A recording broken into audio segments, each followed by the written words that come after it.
Isang Filipina overseas Filipino worker naman ang natagpuang patay sa Kuwait matapos itong mawala ng halos 2 buwan. Ayon kay Department of Migrant Workers Secretary Hans Leo Kakdak, ito ay natukoy matapos isumbong sa otoridad ang sospek na kanya mismong kapatid.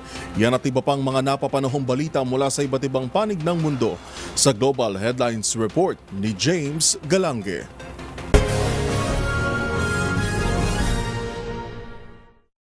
Balita mula sa Kuwait, isang overseas Filipino worker o OFW ang natagpuang patay sa Kuwait matapos itong mawala ng halos 2 buwan. Ayon kay Department of Migrant Workers Secretary Hans Leo Kakdak, Oktubre pa nang huli nitong makausap ng kanyang employer at natukoy matapos ang mismong kapatid ng suspect ang nag-report sa mga otoridad.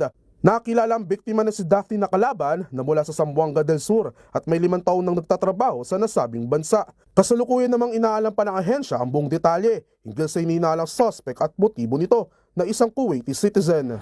Samantala, nakatakda namang arestuhin ng Corruption Investigation Office o CIO si dating South Korean President Yoon Suk Yeol matapos isyuhan ng warrant of arrest ng korte. Kasunod nito, isang military unit ang Pangulo ang nakitang nakaharang sa tinutuluyang residence area ng presidente at pinipigilang makapasok ang mga otoridad.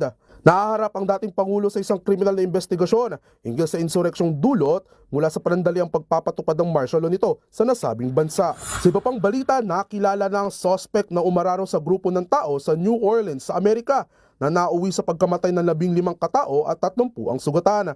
Siya si Shamsuddin Habar, 42 anyos, isang dating US Army veteran at napag-alamang isang taga-suporta umano ng isang Islamic State terrorist group na ISIS. Ayon sa Federal Bureau of Investigation o FBI, nag-post pa raw ang suspect ng isang video na may hawak na isang ISIS flag habang nakita naman sa naturang vehicle ang mga baril at improvised explosive device.